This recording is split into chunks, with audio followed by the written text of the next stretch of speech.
Ina maana dada huyu ana mimba. Nakwambia Ina maana wewe mambo yao unashabikia sio? Sio nashabikia.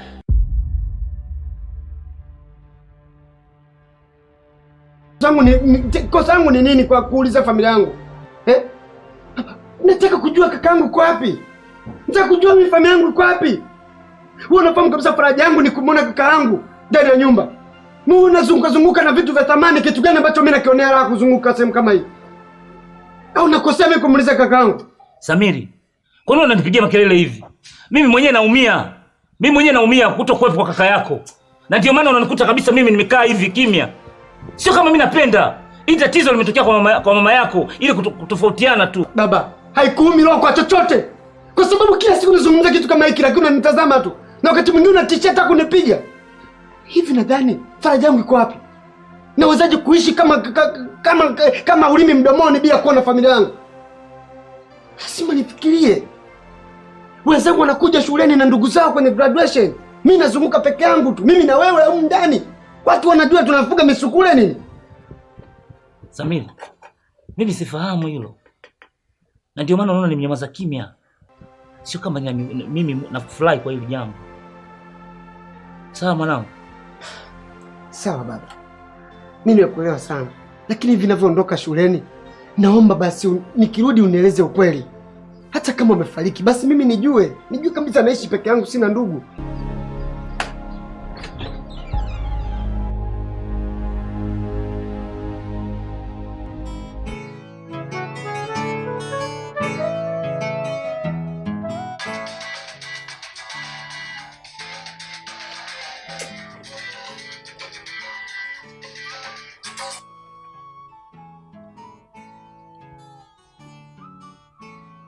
Nashukuru kwa kunikumbuka. Habari za huko? Kwema.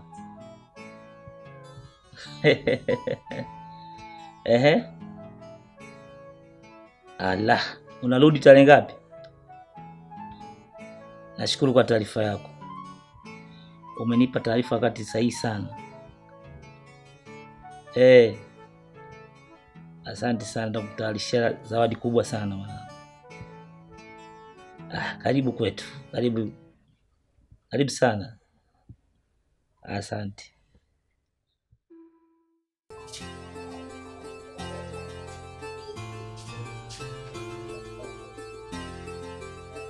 Shangazi? Umelala? Alhamdulillah, shoga yangu na furaha, babako kapigia simu. Wewe shangazi. Akia Mungu. Yaani miaka yote hiyo amekaa bila kupiga simu. Kanipigia simu ninamuuliza, bwana wewe kwa miaka yote hata kunijulia hali na mtoto wako, anasema ninakuja.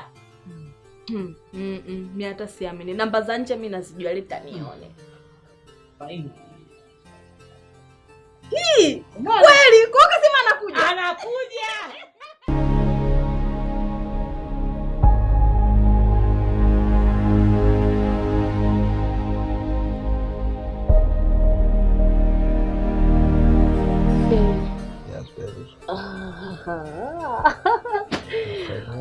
Nimefurahi wewe.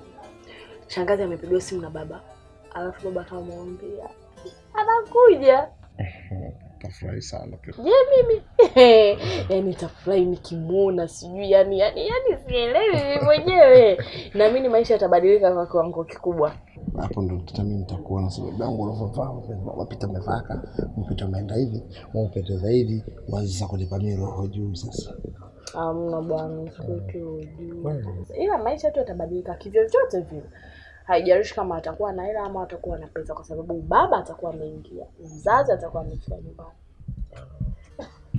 Tutakuwa na fanya naye mbako. Bali muone. Swali naye. Yaani jana umenifurahisha sana. Umenitumia picha yako ya WhatsApp hapo uwanjani. Unaangalia Veteran na Arsenal. Una masomo kweli huko? Aya, vipi mambo? Unaendeleaje na masomo? Mwanangu, nimekuleta huko usome. Sio ufanye vitu vingine. Samiri mwanangu, kitu gani tena unaanza kunibadilisha?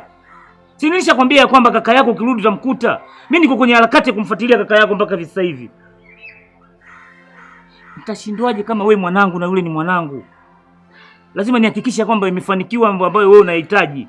Mimi nimekupeleka huko usome. Soma mwanangu, achana na mambo ya huku. Sawa? Sawa mwanangu.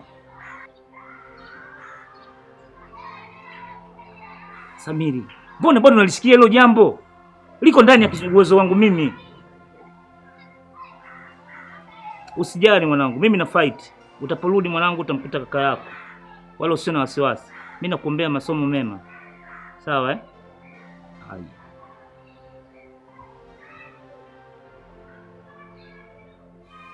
Halo? Kaka. Umefika huko airport?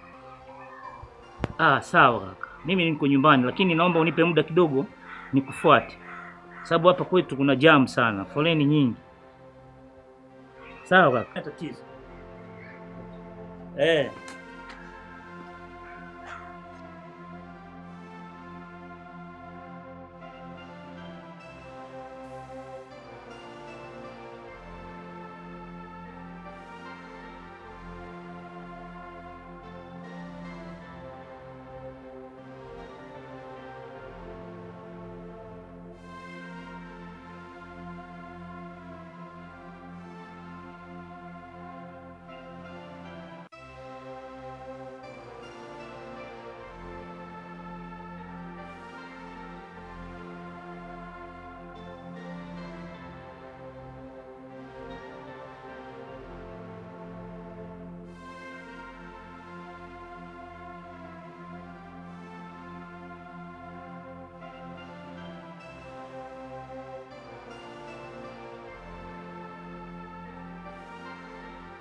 Zemwelo. Umefika bwana.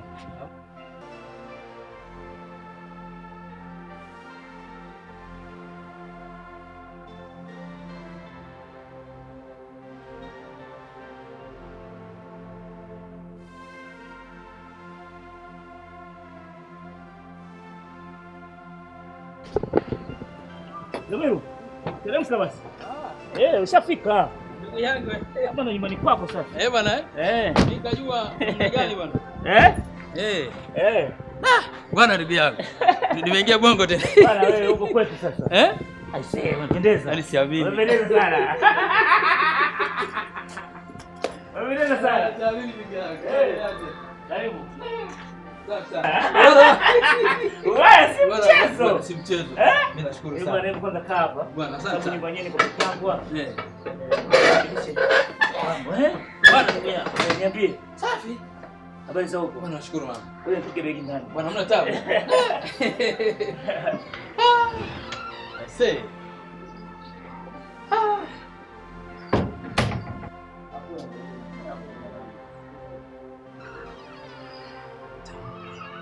Mwiru. Bwana Mwambe. Niambie. Ndugu yangu. Bata kwanza ka whisky na kupunguza machovu. Bwana asante sana. Mimi nakushukuru sana. Bado naona mambo yetu. Hata vipi bwana, sisi watu wa kuku tukula bata tu. Au si? Ndio maisha yenyewe alobaki yani. Bwana vipi da kwanza? Safi kabisa. Mambo yakoje? Poa, sijui wewe mwenzangu. Nashukuru Mungu. Ndugu yangu mimi nakushukuru sana. Kwa lipi? Hivi ningejua wapi wala Meru mimi. Kawaida bwana. Mipango yako ile ulionifanyia. Yaani ndio imechana leo nimekuja hivi. Kabisa. Na nimekuja nazo fedha. Pesa. Uko vizuri. Uko vizuri. Maana mtu anaposema pesa, sio zile mtu ambazo unakuwa nazo. Pesa zenyewe ukimwangalia mtu usoni zinasoma fedha. Sasa bila hata kuuliza anazo au hana. Nimekubali baba. Umeona? Na vitu nilivyokufanyia sasa. Acha kabisa. Utasumbua sana. Ndio. Kule nimekutengenezea bonge la house. Yaani nyumba inafanana na wewe yani. Yaani mtu kiamba huyu mtu katoka Ulaya anaishi nyumba hii, unaendana nayo. Bwana asante sana mwana. Alafu vile vile nimekununulia usafiri. Hii gari ambayo Mulano anakuja nayo ndio gari yako, fungu wako huo. Bwana mama. Gari ile tukuna na kesi. Hiyo. Bwana. Utasumbua wewe. Kweli sawa utamjua mwili karo.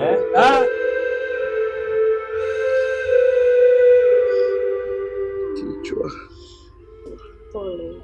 Asante. Kinauma sana. Sasa bila mimi kuja kukusalimia ingekuwaje? Niko nimsubiria yule Victor kama akipita kunisalimia. Pole sana, utapona. Umekula lakini. Pole, na mimi nimetoroka tu nyumbani, shangazi sijamuaga. Kwa hiyo asiponiona kwa muda mrefu kidogo, anaweza akawa na wasiwasi. Kwa hiyo ningependa niwahi nyumbani. Pia asante kwa msaada wako. Nashukuru sana. Itabidi basi umpe taarifa rafiki yako, kama una simu umpigie. Sawa, usijali. Asante. Ukisikia kichwa kinauma sana kama amechelewa, chukua kitambaa cha maji kidogo alafu jiweke hapo kwenye kajua.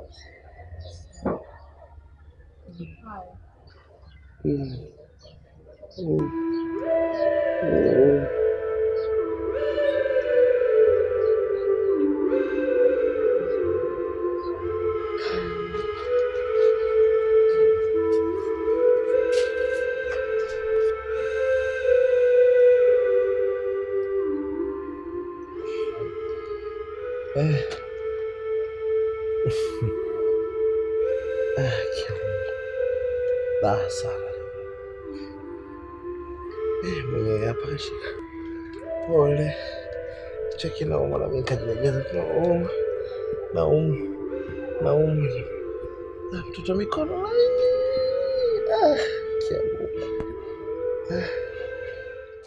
Odi nyumba hii. Karibu. Kaka. Suzi. Wow. Jamani. Mzima tu. Dada. Karibu. Asante. Za huko. Nzuri kabisa. Karibu sana Kwema. kaka. Kwema. Jamani siamini dadangu. Nipo. Upo Nipo. Siku nyingi. Karibu sana. Ngoja chukue kiti tukae hapa maana ndani joto. Asante. Karibu. Jamani. Karibu sana. Asante. Ni muda sana. Miaka eti. Nimefurahi sana. Yaani kuliko vile ambavyo mtu anasema nimefurahi. Unishiki mimi. Kabisa. Karibu. Asante. Karibu sana kaka. Sio bwana, habari za hapa dada? Salama tu. Kwema hapa. Hapa kwema tu. Haya binti na jambo mwanangu. Hajambo, kwa sasa hivi amaliza form 4, cheza ngoma. Cheza ngoma. Tulikwambia kuja kwenye simu. Sawa kabisa, lakini jambo zuri.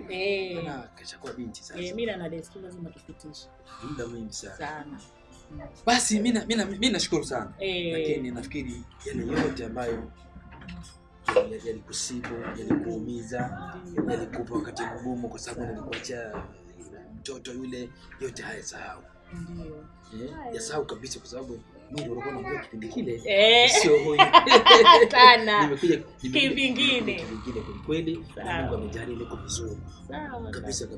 Haya, kenda wapi? Kama nimekatuma kidogo. Basi hakuna tatizo kwa sababu na mimi nilikuwa nimekuja tu kwanza kikubwa ni kutaka nijue mnakokaa. Kwa sababu ni muda mwingi. Lakini kwa sababu na pilika nyingi saa hizi siwezi kuwa nasubiri labda mna au tukakaa mno, ila kuna siku napanga. Dadangu. Kipenzi. Ndio. Nitakuja hapa tupange mambo mengine yote na kuna mambo mengine nitakuelekeza mazuri zaidi ya haya. Kabisa.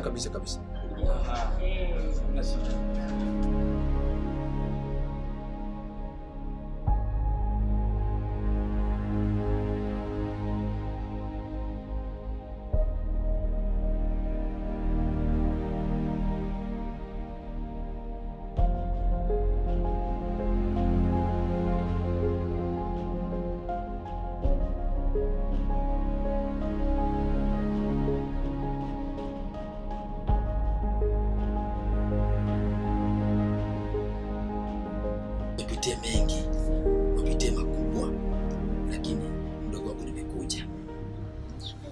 Na nimekuja niko vizuri. Unafahamu? Na naposema vizuri maana yake iko pesa, iko fedha. I have a money. Unafahamu? Sasa mambo yote ambayo yalikuwa maumivu yale ya malezi ya nini, uhangaika unahangaika kwa sababu ya kutunza huyu binti mpaka amefikia hivi. Mimi kikubwa nashukuru sana kwanza. Mno dada, nakushukuru sana. Ushafahamu? Na kuna mabadiliko mpaka nataka niatoe pia vile vile. Dada, na mwanangu hawezi kuwa katika hali tena. Kabisa. Nimekuja vizuri. Iko pesa. Iko pesa. Naposema pesa na maana yani ya zaidi ya fedha unaifahamu wewe. Kabisa. Mungu akitaka kufungua njia zake bwana, kafungua njia zake. Na ndio maana nasema kikao hiki mimi na furaha nacho sana. Kwa kuwa dadangu kwanza uko vizuri, umenisaidia kunitunzia binti yangu kama amefika kama hivi. Kwa hivyo sio naona bwana kapendeza bwana. Espasibo. Ni juhudi za dada yako baba. Lakini ulimtelekeza mdogo sana. Umeniacha na shangazi. Shangazi amepata shida sana na mimi. Shangazi ameniletea shida. Nimepitia changamoto nyingi baba. Shangazi amenisomesha kwa tabu. Ni sawa. Unasikia mwanangu? Sikia basi. Nisikilize mwanangu. Lakini ndio maana nasema hivi. Hata mkubwa ukosea. Mimi nilikosea. Lakini kama nilikosea, kile kilichonitoa nadhani na shangazi yako nafahamu, imenitoa hali mbaya nilikuwa nayo ya maisha. Licha ya kukuacha hapa, lakini nilitoka katika hali ambayo si nzuri. Lakini sasa niko vizuri jamani. Namshukuru Mungu ameonyesha mito yake akatiririsha. Sasa niko vizuri. I have a lot of money and more than money. Ushafahamu? Kwa hivyo shida hizi ambazo unazo, stress ambazo unazo, hebu ziondoe. Sawa dadangu? Haya, umesema unatubadilisha mazingira haya. Tunakaaje mazingira mengine? Dadangu Suzi, kiukweli nimedhamiria. Yaani nimedhamiria kuyabadilisha maisha yenu. Kwa sababu sina namna, sina jinsi ya kuweza kushindwa kuyamaliza haya kwenu. Kwanza ni lazima mtakaa mahali pazuri, nyumba nzuri, yenye hewa, yenye kila kitu. Mtakaa kwenye nyumba ambayo iko vizuri zaidi. Yaani hapa. Anapenda maisha mazuri huyu dadako huyu. Sikia anaita habari za Ulaya. Wewe Ulaya uende, wewe uende Ulaya. Sasa kushangaa tu.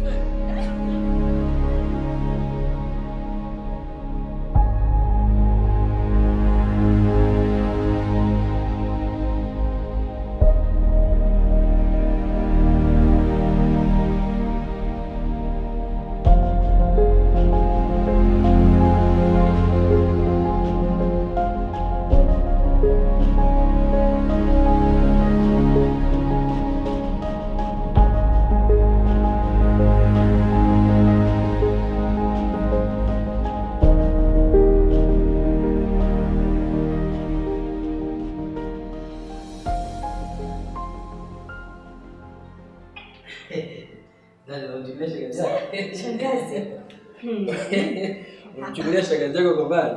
Shikamoo. Marahaba. Mzima. Yeye mzima. Umeshaamka umekaa hapa sebreni?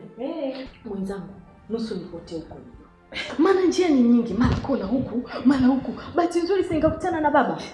Nikamwambia ndugu yangu, nataka niende huko chini ndio kunibeba. Kwanza iko chumba changu, nimekuta nguo, baba akaniwekea nakwambia sielewi hata nivae ipi. Nikamwambia hata sielewi mimi nachanganyikiwa. Nikivaa inapendeza, nikivaa inapendeza. Nivae nini sielewi. Lakini vipi? Nimependeza Mwanangu umependeza. Hata sisi. Dada za asubuhi lakini. Nzuri, tumeamkaje? Kwema. Salama. Maana nilisema nikuache kwanza jana. Maana ulikuwa umechoka. Nikasema ngoja upumzika tutaongea mambo yetu. Si ndio? Ndio. Lakini hebu niambie mandhari umeionaje hapa? Niko vizuri tu. Bila shaka fedha imesema, si ndio? Sana. Maana na siku hizi fedha huwezi kuisemea tu ikiwa mfukoni hivi fedha ninayo. Mambo kama haya unavyoona. Safi. Hivi kwanza unajua ukikaa nyumba nzuri kama hiyo usikii njaa Mimi sisikii njaa shangazi. Mimi nasikia kushiba tu. Yaani kwanza kuna vitu vinapuliza. Vya baridi. Ni vitu gani hivi baba? Hamna Mungu. Umezoea vinani vyenu kwa. Hii inaitwa air condition. Kiyoyozi. Hii ni fedha inakula sika hiyo hela hiyo. Ni mambo ya fedha fedha inaenda hiyo. Mambo ya pesa sio mchezo. Ni kweli. Ni kweli. Nilivyokuwa nasema mnakuja kukaa, nilikuwa namaanisha kuja kukaa sema ambayo ni stahili yenu. Sawa? Dada. Nilikuwa mnakaa sema ambayo ni stahili. Hii ndio hali ya sasa tunatakiwa binadamu aishi. Karibu. Karibu. Okay, thank you. Karibu. Thank you. Nafurahi sana kurudi nyumbani. Baba. Nakana kwa Roni. Peke yako mjengo mzima. Sawa. Peleka na mjengo.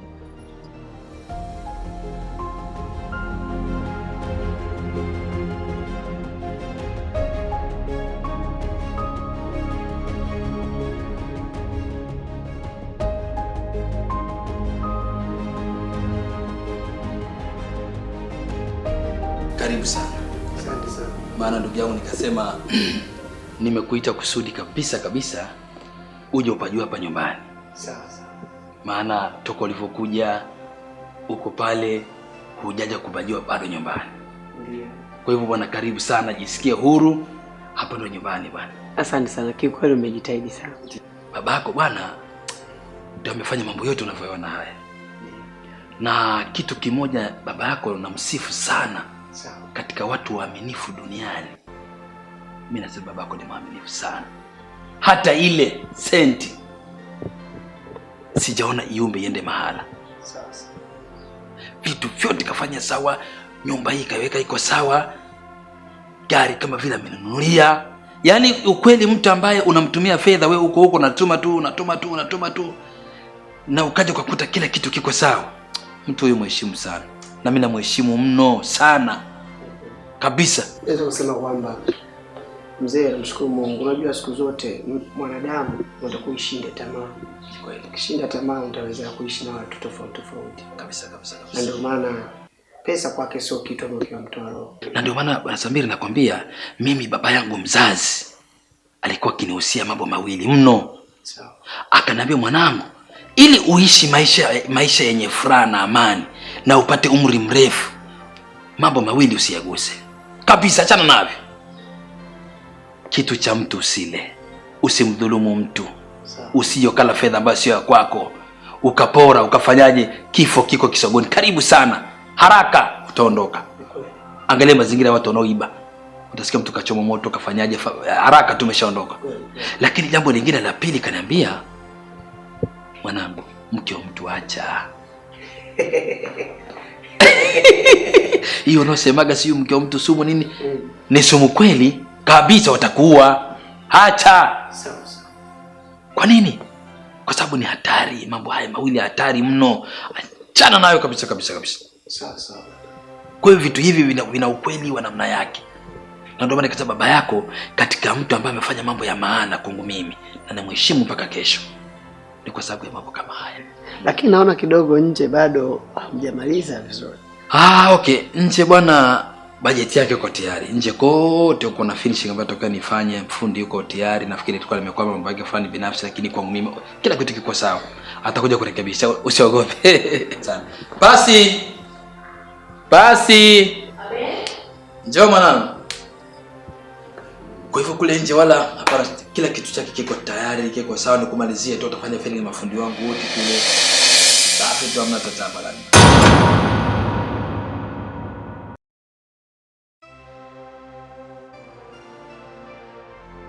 Jisikia huru sana.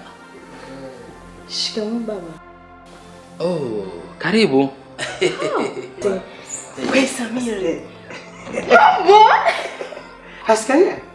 Samiri. Hapa ndo nyumbani? Basi mnafahamiana? Kiukweli nimependa sana mandhari hii. Nzuri. Una upepo mzuri, hapana fujo. kitu kama Pretoria. Wewe naye bwana ushaanza mambo yako. Za kunikimbia. Okay. Unajua kwa kipindi chote toka nimefika nimefanya safari nyingi sana kutafuta kule ambako mlikuwa mnaishi awali. Si unajua sisi sio milima, kwa sababu milima hata ikiishi pamoja karne 50, mlima mmoja ukisambaratishwa kama huwezi tena kuonana na mwenzie. Lakini sisi ni binadamu, kama Mungu ameendelea kutupa uhai, kwa nini tusionane? Mimi sidhani kama za kutoroka wewe. Kuishi mbali na wewe ni sawa sawa na samaki kuyaacha maji. Mbali na hilo, kwa sasa namshukuru Mungu nimemaliza masomo. Nasubiria kupata ajira. Nilitamani tuweze kutimiza ahadi yetu, kuvishe pete. Samiri, unatambua fika uliondoka bila kuniaga. Sikujua umeenda wapi, sikujua unafanya nini, sikujua unarudi lini. Hakuna mawasiliano, hakuna barua pepe, hakuna chochote kile. Unarudi sasa hivi, alafu unaniambia vitu kama hivyo. Tambua mimi ni binadamu. Yeah, of course nilijua niliondoka katika mazingira ya kutatanisha. Natambua na hisia zangu. Na kile nilijua nimeenda shule hakutokuwa na wasiwasi, utanisubiri. Samiri. Kwa sasa hivi nina mahusiano ya kimapenzi na mwanaume mwingine. What? Utamsamehe kwa hiyo. Basi. Ina maana umenisaliti? Sijakusaliti ila nimevunja ahadi. No, si ahadi, huko ni kunisaliti ndio. Mangapi tumepanga basi? Kwa hiyo Samili, ulikuwa unataka mimi nikaeje? Nikae tu nikiwa na ndoto ambazo ni ndoto feki? Hivi, Pascal. Mimi nimejilinda kwako kutunza utu wako mpaka siku ya ndoa. Lakini umeamua kunisaliti kweli? Nikae na kuwa na subira na mtu ambaye sielewi chochote kuhusu yeye. Nimekaa tu namvumilia Samili jamani. Atarudi leo, atarudi. Sikuamini kile unachokiongea. Ina maana unataka kuniambia kwamba safari yangu sasa zimekuwa konyagi, si ndio? Kwa sababu ahadi zetu zimekufa. Samiri, fahamu ahadi zina pande hizi mbili. Aidha ahadi itekelezwe na isipotekelezwa basi kuna kuvunjwa. Ahadi yangu mimi na wewe imevunjika. Basi. Hujui ni kiasi gani nakupenda. Hujui ni kiasi gani mimi nateseka kwa ajili yako. Nimeacha wazungu wangapi huko wananihitaji. Nimeacha. Siwezi kuwa na mahusiano tena na wewe. Labda tu ya kirafiki ya kawaida. Sawa? Are you serious? More than serious. Okay. Thank you. Ina maana hiki ndicho nilichokutafuta kwenu, si ndio? Okay, thank you. Mapenzi yetu yameshateketea kwa moto. Tena yamebakia majivu tu.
Huyu ni rafiki yangu. Anaitwa Faisal. Okay. 1 minute.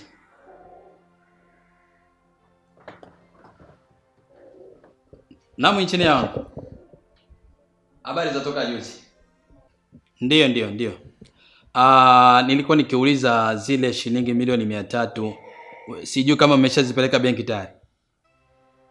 Okay, thanks a lot kama umeshapeleka. Na ile shilingi milioni 120 nafikiri hebu iwekeni kwenye akaunti ya binti yangu. Okay. Okay, asante. Asante jini, asante. Okay. Kijana unafanya kazi gani? Mimi nauza kanga mzee wangu. Unauza kanga, una duka la jumla? Hapana mzee wangu, natembeza tu mtaani, lakini nina ndoto ya kumiliki duka. Kwa kama nikipata mtu akiamua tu kunisaidia itakuwa ni vizuri zaidi. Unatembeza mtaani kanga. Okay? Unatembeza mtaani. Okay? Unasemaje? Unasikia? Pasi. Siwezi. Yaani pasi usije ukafika mahala ukataka kunipandia kichwani. Kwani kunalia kupangia kumuzana na mamangu? Ndio maneno uliyofikia haya. Si ndio manake? Sasa mimi ninachosema ni hivi. Utaolewa na yule ambaye tunamhitaji sisi. Mimi ni binti yako. Sawa, lakini sitaolewa na mwanamume unamtaka wewe, tutaona. Wewe tuone. Mimi baba yako na wewe. Haya maneno yako nataka kuyasema hapa. Hivi, toka kipindi kile umeniacha mimi na shangazi yangu tunaishi maisha ya shida, umeniacha mimi mdogo. Umerudi sasa hivi kwa sababu umetuleta kwenye hii nyumba, basi ndio unataka uniendeshe vile ambavyo unahitaji kuniendesha Hivi wewe Pasi, kila mwanaume unayemuona barabarani kavaa suruali, unajua anafaa kuwa mume? Hapana. Pasi, mimi ndio baba yako. Hakuna mwingine. Utaolewa, lazima utaolewa. Unaletea mama machizi yako hapa sema unataka kule. Madhabu. Perfect.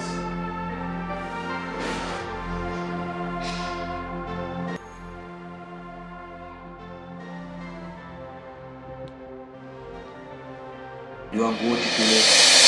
Safi tu amna tatama lani.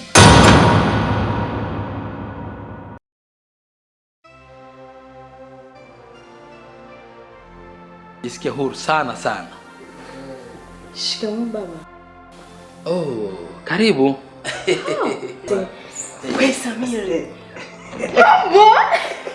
Askaria? Samiri. Hapa ndo nyumbani? Basi mnafahamiana?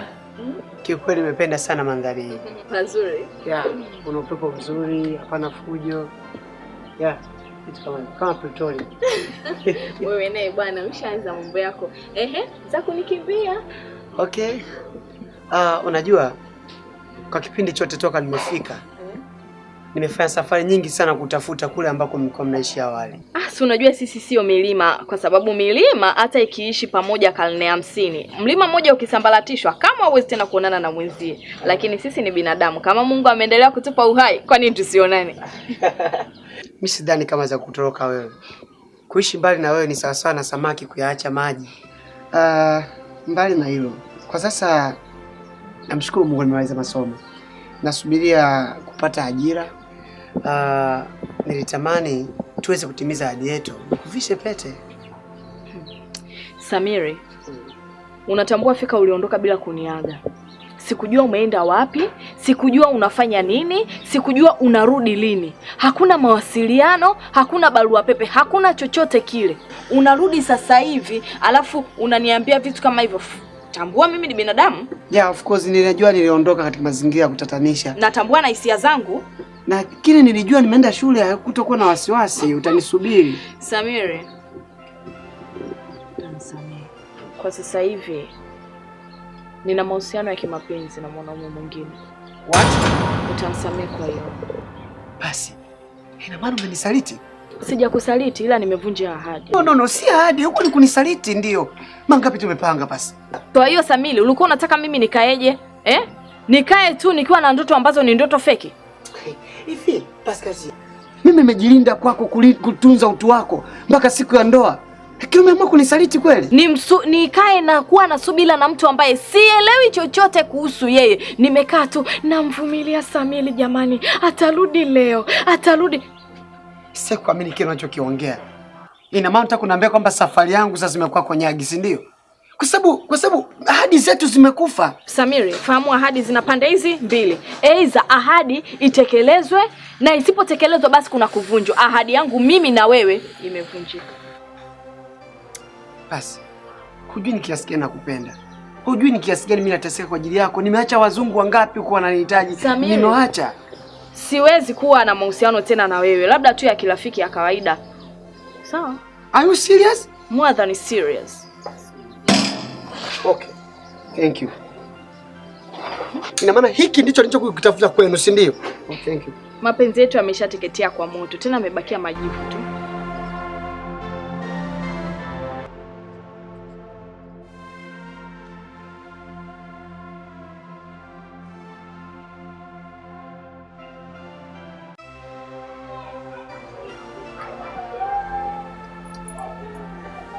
Samir. Samir.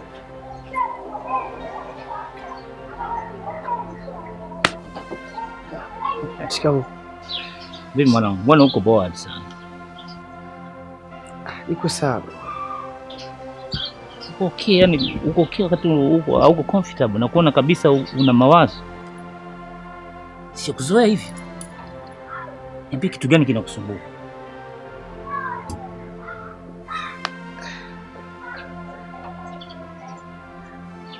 Baba, sipaswi kuficha kitu katika maisha yangu kwa sababu wewe ndio mtu wangu wa karibu.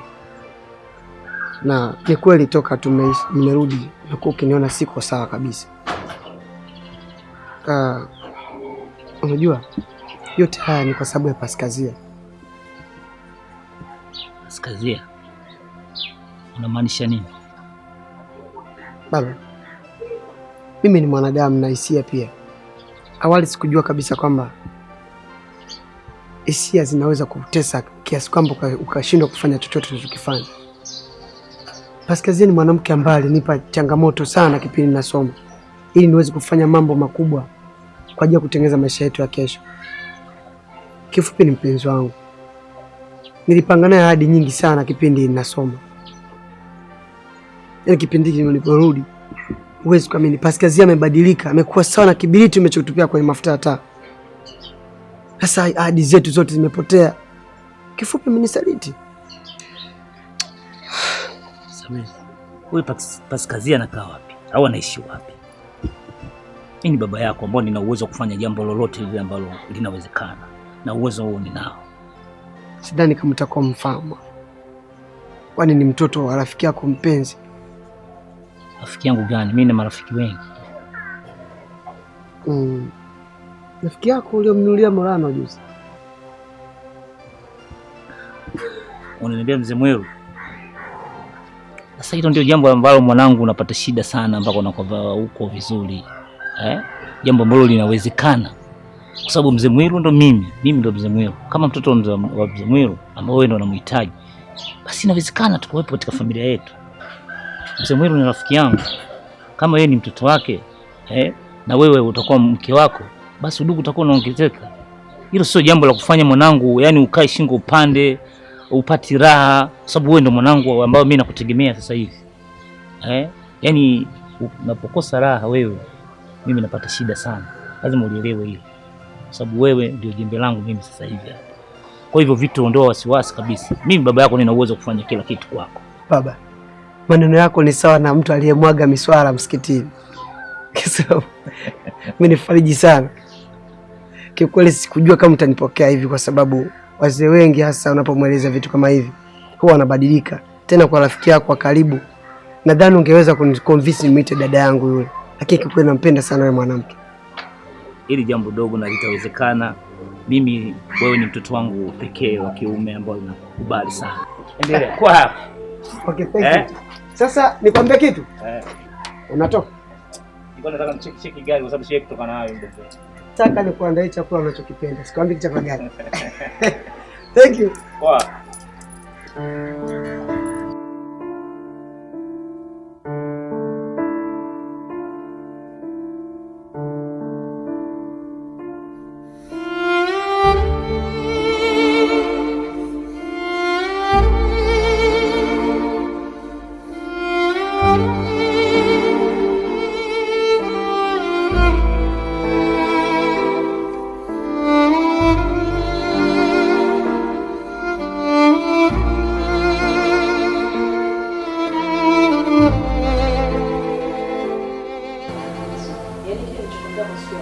Ndio hicho ambacho naweza kukwambia tena siku ya leo. Sawa? Ni kwamba mimi sikupendi. Sawa? Habari sijui za baba yako na baba yangu kuwa sijui na urafiki, basi mimi na wewe tuoane ili kukuza undugu. Hayo mambo mimi hayanihusu. Nina boyfriend wangu na ninampenda. Tena nampenda kuliko mwanaume yoyote yule. Unajisikia ni tukizungumza kweli?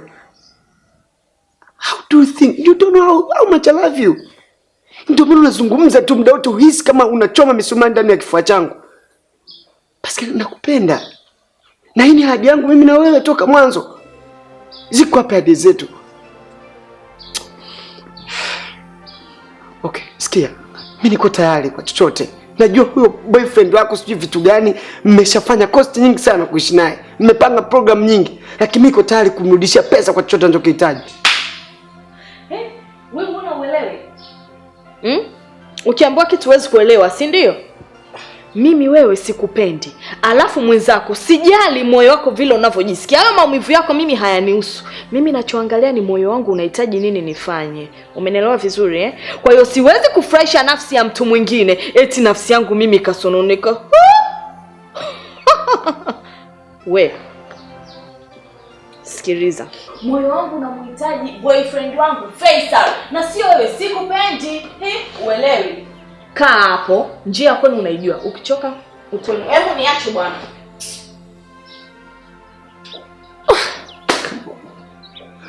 Who is Faisal?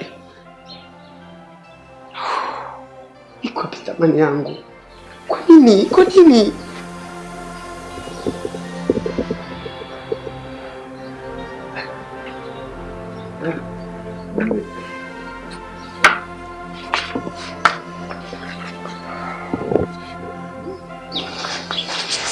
Mbona unanuka hivyo? Umeoga kweli wewe? Mimi nanuka. Umepiga mswaki.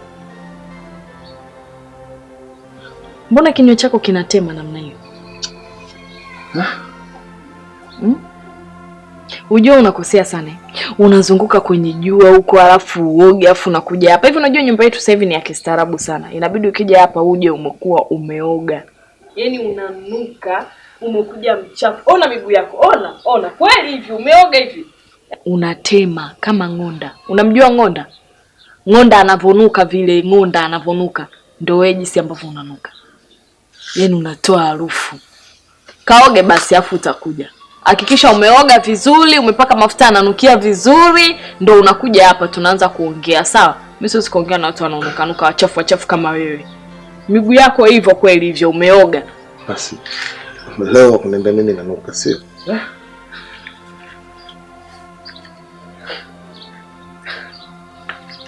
Nimekwambia utanitapisha, naomba uende. Uelewi, kaoge, afu kishaoga jisugue vizuri. Mpaka mafuta yananukia ndo uje hapa tuonane.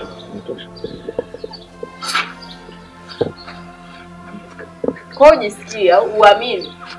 Unazunguka kwenye majasho kuoga uoge, unakuja hapa unanuka majasho yako, unanuka kama ng'onda, sijui kitu gani. Hujapiga mswaki unakuja hapa tunakelana tu hapo, unataka tutapishane. Watu wengine hapo kwa ajili ya kuwakela watu, Sasa mtu anakuja hajaoga. Lina nikela hili sasa hivi hili.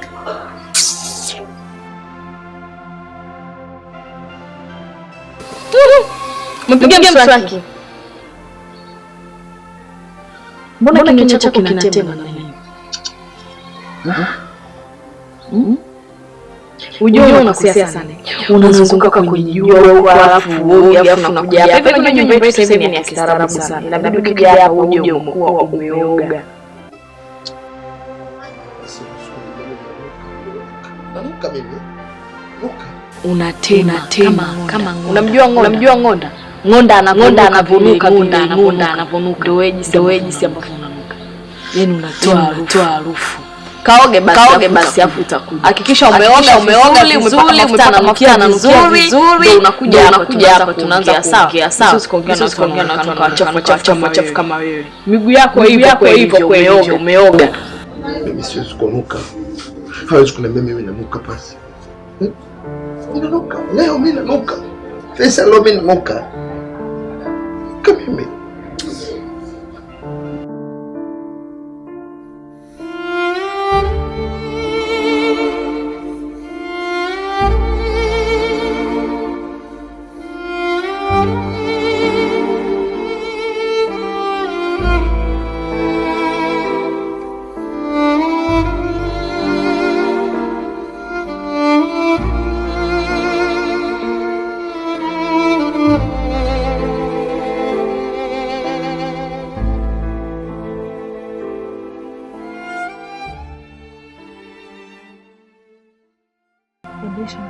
Hiki kipimo kinaonyesha dhahiri mwanangu wewe kwamba una mimba. Na ni kwa nini umeacha kujitunza mwanangu? Shangazi, mimi nilihesabu kalenda vibaya. Utahesabu vipi kalenda? Kwani usitumie basi atazana? Sasa shangazi, wewe hapo utanisaidiaje? Hamna njia. Njia ni kuzaa tu na huyu basi nani? Fei. Hebu niambie na babako alivyo mkali kwa Fei. Inabidi uzae. Azae na nani hapa? Hebu niambieni hapo na nini hapa? Ina maana dada huyu ana mimba? Nakwambia Ina maana wewe mambo yako unashabikia sio? Sio nashabikia. Ni nini sasa? Ni kitu cha kumwangalia kwanza hapo umefanya nini? Wapi? Hapo unamuona anapofanya hivi. Unamuoa kwa sababu ya kitu gani kwa nikaka? Mimi sitaki mambo bwana. Mama unamuoa mtu sasa. Unamuoa nini? Wewe unajikuta nimekuongelea hapo. Sasa angalia mtoto wa mimi sitaki sasa. Basi. Bwana, bovu mimi kitu gani hivi bwana?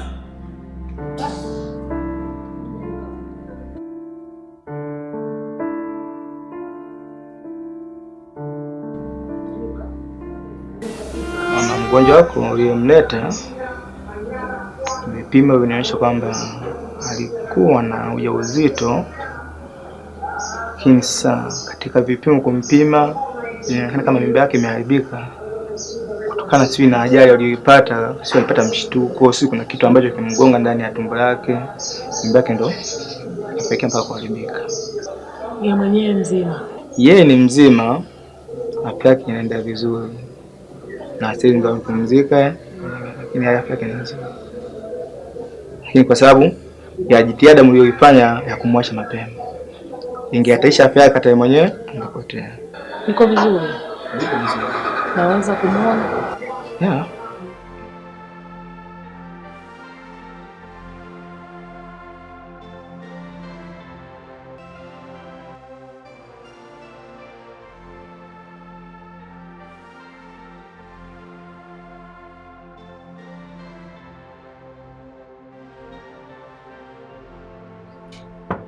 Pasi. Pasi.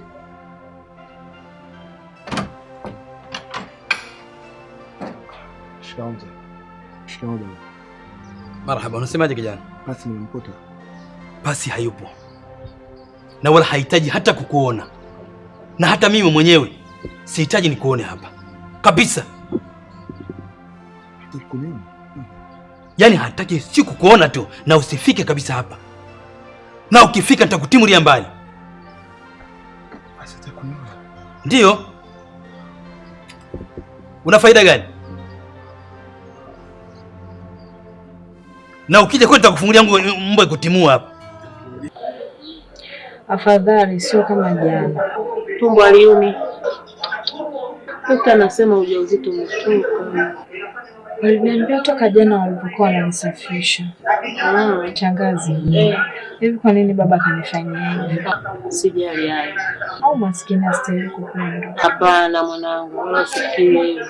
Yule bwanake yule, achana naye yule mwanamume. Usimkubali hata siku moja. Mkata hivyo hivyo. Ndio tu nyumbani maana manguo yananuka dawa. Niende tu nikaoge. Nafikiri bila dawa uzima upo.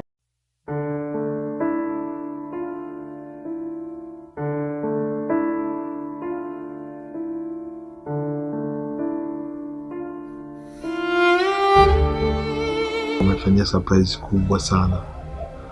Surprise ya kunikera moja kwa moja. Unajua, si unamfahamu ile mpenzi wangu. Siku mbili tatu zilizopita tulitofautiana kidogo na baba yake mzazi. Akiwa anahitaji kwamba mwanae hawezi kuolewa na mtu kama mimi, sio nini. Sasa nahisi mpenzi wangu amemsikiliza baba yake kwa sababu ameenda kumtembelea, ameniita mimi chafu na nuka. Yaani ameongea maneno makali ambayo mimi sikutegemea kama angemtoka katika mdomo wake. Yaani kabisa na umekaa hapo kitu kinachokabisa ni mpenzi. Ndio. Ni hata angalau ningejua utaniambia kuhusu kazi, sijui nimechanganya huko kazini, sijui nini. Kumbe unawaza mapenzi sasa. Manga. Hata ubaunza vipi? Likizungumziwa swala mapenzi lazima ume. Sasa kwa nini wanawake sio wengi? Unahangaika nini? Lakini sio kama yeye. Wako tofauti. Wako wengi lakini yeye ana tofauti na wanawake wengine. Okay, tuache niambie. Okay. sau zake acha. Ndio shida.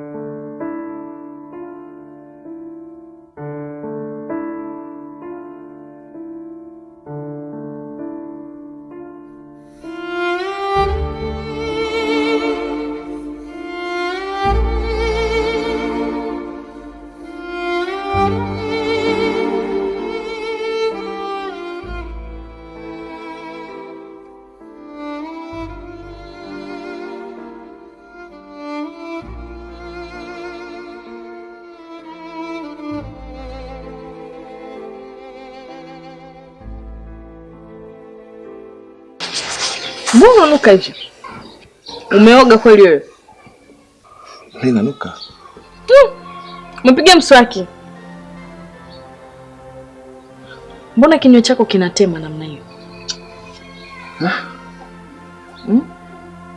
Unajua unakosea sana.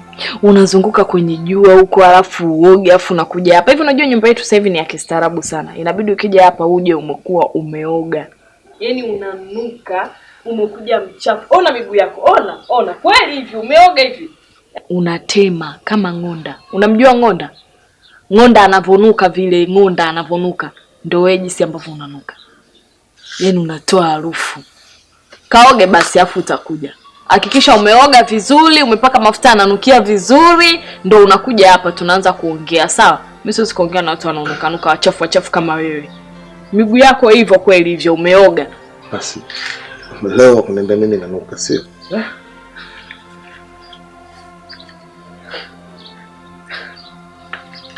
Nimekwambia utanitapisha, naomba uende. Wewe kaoge, afu kishaoga jisugue vizuri. Paka mafuta yananukia ndio uje tuonane.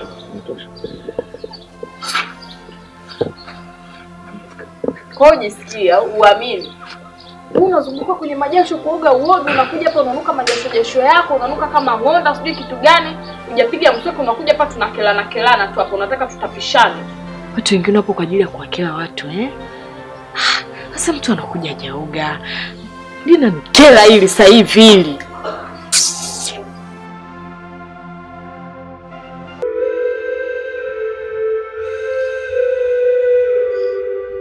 Kichwa. Pole. Asante. Kinauma sana. Sasa bila mimi kuja kukusalimia ingekuwaje? Nilikuwa nimemsubiria ile Victor. Wakipita kunisikia. Pole sana, utapona. Umekula lakini. Pole, na mimi nimetoroka tu nyumbani, shangazi sijamuaga. Kwa hiyo asiponiona kwa muda mrefu kidogo, anaweza akawa na wasiwasi. Kwa hiyo ningependa niwahi nyumbani. Na pia asante kwa msaada wako. Nashukuru sana. Itabidi basi umpe taarifa rafiki yako, kama una simu umpigie. Sawa, usijali. Asante. Ukisikia kichwa kinauma sana kama amechelewa, chukua kitambaa cha maji kidogo alafu jiweke hapo kwenye kajiwa.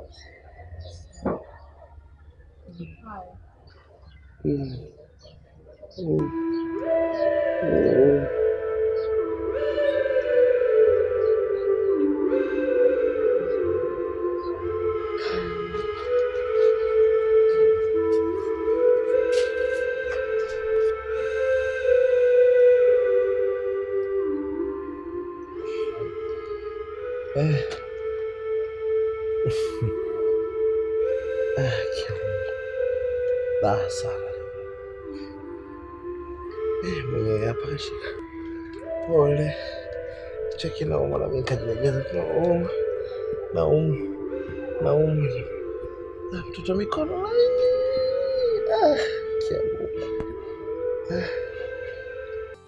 Hey. Yes, baby. Nimefurahi wewe. Shangazi amepigiwa simu na baba. Alafu baba akamwambia anakuja. Tafurahi sana pia. Je, mimi? Yaani tafurahi nikimuona sijui yani sielewi mimi mwenyewe. Na mimi maisha yatabadilika kwa kiwango kikubwa. Hapo ndo mimi nitakuona sababu yangu unavyovaa, wapita umevaka, mpita umeenda hivi, umpendeza hivi, waanza kunipa roho juu sasa. Hamna bwana, sikutu. Ila maisha tu yatabadilika kivyovyote vile. Haijalishi kama atakuwa na hela ama atakuwa na pesa, kwa sababu baba atakuwa ameingia, mzazi atakuwa amefika nyumbani. Tutakuwa nafanya naye baba.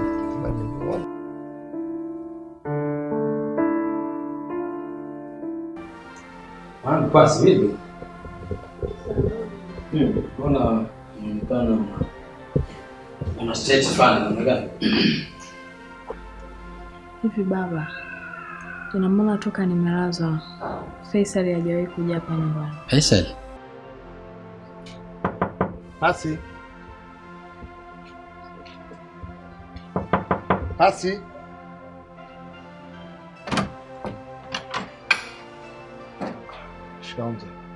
Shikamoo. Marhaba, unasemaje kijana? Pasi nimemkuta. Pasi hayupo. Na wala hahitaji hata kukuona. Na hata mimi mwenyewe sihitaji nikuone hapa. Kabisa. Tukunini? Yaani hataki si kukuona tu na usifike kabisa hapa. Na ukifika nitakutimulia mbali. Basi atakuona. Ndio. Una faida gani? Yaani sio hapa tu, hata hospitalini hajafika kabisa. Na nilikwambia wale sio watu. Mtu gani wanamlea hana hata huruma kama kweli unaumwa na asije hata mara moja? Unategemea kuna mwanaume hapa? Sio kwamba hajui. Jeuri. Na hata huko hospitalini aje na nini? Chungu lenyewe hawezi kununua. Hasa anakuja kukutizama macho. Ndio maana mimi nikakwambia hivi, mwanangu. Hebu ondoa mawazo yako yote kwenye yule mtu. Kabisa. Muondoe kwenye mawazo yako kabisa. Kwa sababu hana msaada. Hana msaada gani sasa namna hii? Ukisikia? Kwa hivyo ndio maana nikakwambia ili ukae vizuri na mimi. Achana na wale wanaopuuzi kabisa. Sawa? Kwa hiyo baba, ukaona suluhisho ndio kunipiga mimi, ukasababisha nimepoteza kiumbe changu, nimetundikiwa madrip kwa hospitali. Mpaka sasa hivi hali yangu bado haijakaa vizuri. Hivi ningekufa ungejisikiaje? Sio kufa. Yaani afadhali ya mara 170 hicho kitu kimeondoka. Kingetunzwaje sasa? Hebu yafikirie. Chungwa kashindwa kuja nalo hospitalini. Hai, huyo mtoto angetunzaje? Miaka 3-4. Potile kopota, bora Mungu amekiondoa. Kabisa.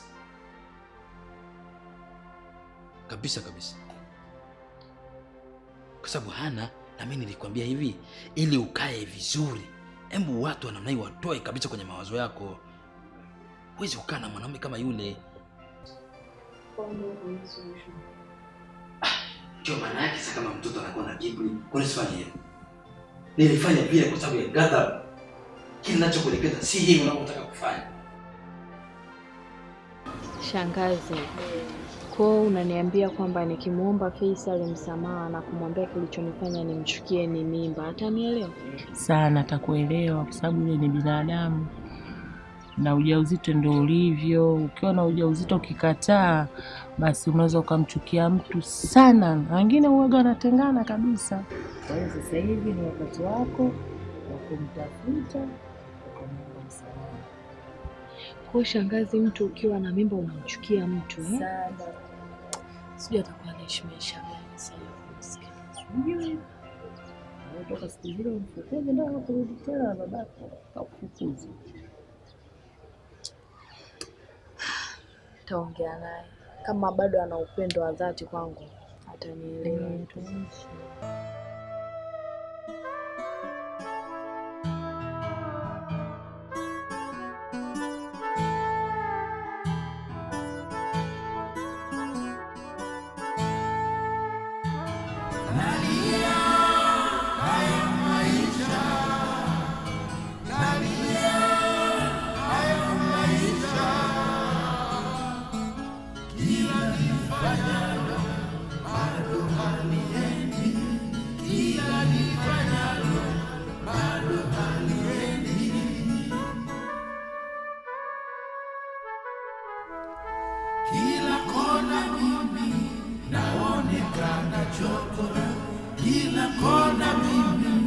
jamii inanitenga, nalia nakonda.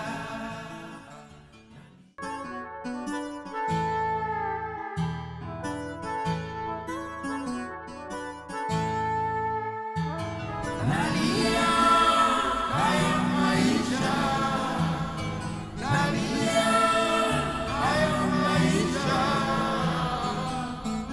kila nifanyalo bado haliendi, kila nifanyalo bado haliendi.